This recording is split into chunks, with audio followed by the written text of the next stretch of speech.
Hello, friends. It's me, Beth. And today I get to bring you the best leftover Thanksgiving turkey recipe on the entire internet. Yeah, I mean that with my whole heart. It is just absolutely amazing. There you can see the crust, and then the topping has some cheese.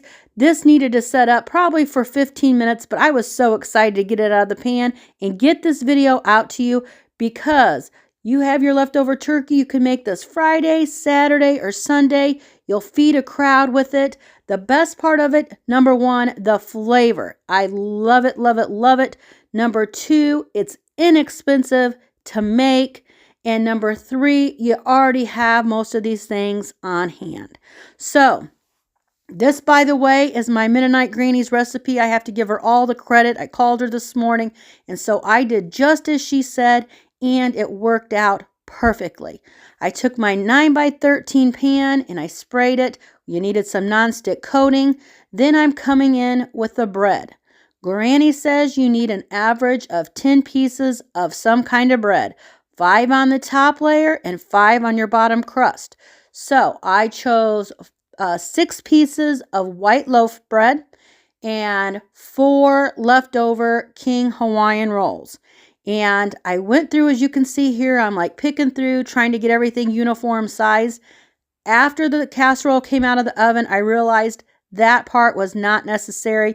As long as it's crumbled up in bite-sized pieces, you're going to be good as far as that goes. So that's my bottom layer, and here is what I have left over for that top layer. You got the bread on the right and the King Hawaiian over there on the left. Just mixed it up equally on the top and on the bottom. So we'll move on to what I call the filling. And I was kind of shocked when I was putting this together because I was thinking I was doing something wrong, but I did follow Granny's instructions and it did turn out just right. So you're going to need 4 cups of turkey. Grandma was very specific on saying this needs to be kind of shredded and like 1 inch long. You need that for the right like consistency throughout the casserole. I think I was a little bit shy on the turkey. I should have put it in the cup. This is a very big bowl. So I was thinking I had 4 cups in there, but I'm thinking I was a little bit short and probably about had 3.5 cups of turkey. It still turned out perfectly, but so 4 cups of turkey. And Grandma says you go in there with just a little salt and a little pepper on the turkey. And then you're going to incorporate 1 cup of mayonnaise. Now, when I was doing this, I don't know why I didn't just go for it and do exactly what she said. I put in a little mayonnaise and I looked it over and it just did. So you can see there's some turkey there that isn't coated. So I do go back in there and follow Grandma's instructions. 4 cups of turkey, 1 cup of mayonnaise. Now, if you are a fan of Miracle Whip, you can try the casserole that way. I cannot guarantee you it's going to taste good at all. I have no clue. I just know when I have a sandwich, if I have mayonnaise or if I have Miracle Whip, those are 2 totally different flavors to me. So we're going to stick with 1 cup of mayonnaise if you want this to turn out the way it turned out for Granny every year, the day after Thanksgiving. Once you get that in there, we're going to come in with your vegetables. She said you're going to need, with that 4 cups of turkey, 4 stalks of celery. And so I put in some celery and I put in some onion. 4 stalks of celery. And that's got a little bit of a thicker chop to it than the onion. And the onion is a small sweet onion and that's finely diced. So I come in there with a little bit of the celery and a little bit of the onion. And I'm thinking that looks like more than enough. Then I decide, you'll see here in a minute, that no, I'm going to follow what Granny said. I'm going to do just as she says, and we'll see how it turns out, because it looked like celery overload. It really did. But when it came out of the oven, that was not the case. It was just right. So I go in there with the 4 stalks of celery and the entire small sweet onion. And just stir that up really good. And I apologize that I can't just like fast forward real quick through this. I'm not good at using these sorts of things. You know, I'm not good with the internet. I'm not good with technology, I should say, like my husband is. If he was here, he could help me fast forward through this so you'd have a shorter video. So I do apologize for that. But once you make this recipe, it's going to be worth it. And Plus, you could always just fast forward there on your phone if you want to get through any of that. So we're going to come in and we're going to put our filling in the middle of our casserole. And I was thinking, I wonder if I'll be able to spread this okay and not, mix in the bread accidentally. And sure enough, it spread just fine. And it was looking pretty thick already without that top crust on. I'm thinking, wow, this is going to be a big, heavy casserole. And it really was. So there you can see all that beautiful celery. And I was glad to make the casserole today because I did have the turkey and I had some celery left that I needed to use up. And a lot of people will chop their extra celery and put it in the freezer. I don't see why that wouldn't work in this at all. I mean, I think that would work wonderfully. So we'll get this spread out into the pan, and then we're going to come back in with the rest of our bread and get that covered. Then after you do that, all you have left is your wet ingredients, and at the end, you've got your cheese. So I think beginning to end, you can do this in less than an hour easily. Maybe 15 minutes for your prep to get everything chopped up, and then a 45-minute bake time. And so here we go. We'll put that top layer of bread on. I don't know really any other, off the top of my head, I can't think of any other way we ate leftover turkey besides, eating it with gravy and potatoes just like you did the day before. And then this casserole. And then we used to, I don't know if you guys ever made this, but we love taking turkey, then sliced turkey, and we'd make toast, and then we'd use mayonnaise or Miracle Whip, whatever we wanted, and we'd have turkey sandwiches on toast. That was another way we ate it right after Thanksgiving. This, by far, though, is my favorite. I'd actually rather eat turkey like this than just eat it plain. So we're going to do our wet ingredients next, and this pours over the top of the casserole, and you're going to need basically milk. You're going to need eggs, and you're going to need cream of mushroom soup. And if you don't like mushroom soup, that's another one of those things. Maybe you could try and substitute it with a cream of chicken or cream of celery, but I'm not going to guarantee you that the taste will be anything the same. Here we have the 1 cup of milk. Grandma said you'll need a cup of milk, and I was thinking that's an awful lot of bread and casserole there for, such a minimal amount of liquid, but it was more than enough. You'll use your 1 can of cream of mushroom, and I keep that down in the stockpile, so we got to use some of that up. Keep it handy. And then I had 2 of our farm fresh eggs that I whisked. I add that in there and then just incorporate it all together.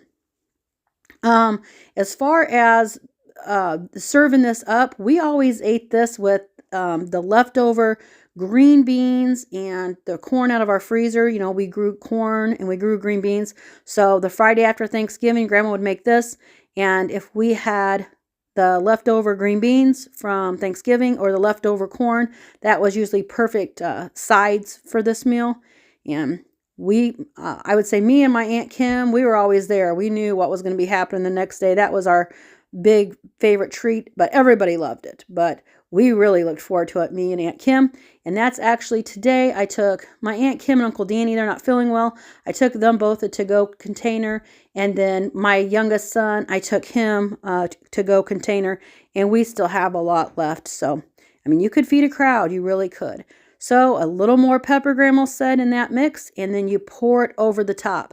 She said the trick to this, when you pour it over the top, is you just have to make sure you get all of that bread covered. And, later when you see me pull out of the oven, there are a few there that are a little bit toasty, and those kind of make it a little bit nice, like you would some sort of a dressing. It's kind of like a dressing recipe in a way.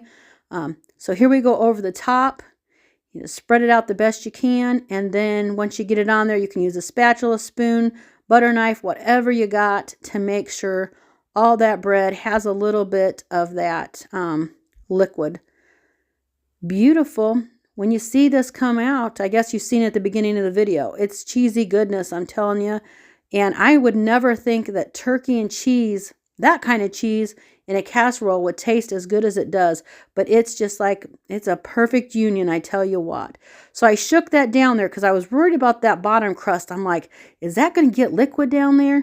And it did. It worked. This recipe, Grandma's recipe, worked. I didn't doubt her. Don't get me wrong. I didn't doubt her. I doubted myself.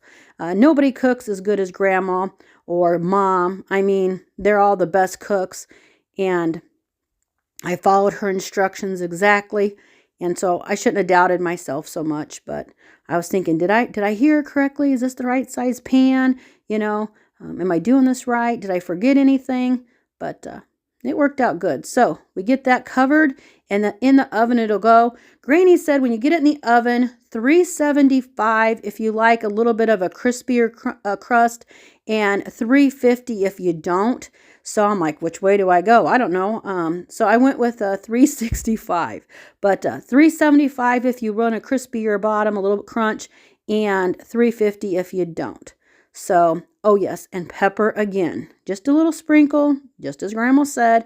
We get the pepper on top, and in the oven she goes. So at the 365, I left it in there. Grandma said 30 minutes. And I chose to not put the cheese on. She said you could put the cheese on from the start and cover it in foil. I opted not to. I just thought this looked so thick. I'm like, I'm going to cook this for a half hour. It's got the eggs in it. So I cooked it for a half hour first to start with without the cheese.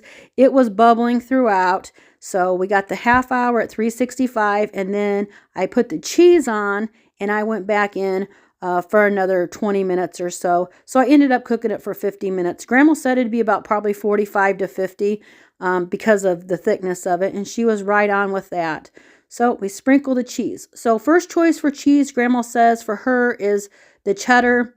The second was a Colby Jack, which is what I used because I had a block that I wanted to use up. I like using things that I already have open. So I went in with the Colby Jack. And then third would be the American cheese. But Grandma really prefers the cheddar as the top.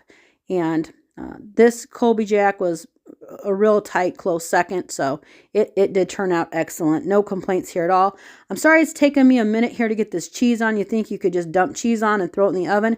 But my angle is different than your angle with the camera. So I'm going back and looking in the camera to see what spots here I've missed because I can't see from the other side that I'm working from. And I get it covered. You can get already shredded cheese, by the way, but I had a block that was already open, so I just shredded it and used what I had on my own. I'm sure home shredded or already shredded, either one will work just wonderfully. So this went back in the oven, like I said, for another 20 minutes, and it came out just great. I hope if you try this, you will let me know in the comments below and tell me what you think. We just love it. Our family loves it. So we're going to move on from this and start into Christmas now. If you come along for the ride, I'm going to start probably with getting out the Christmas ornaments. I've got 50 years worth that I used to put up 3 to 7 trees every year. We'll come up with what the main tree is going to look like this year and move on from there. Take care, my friends. I always love doing these videos for you. I hope you enjoyed it. I'll be talking to you again real soon.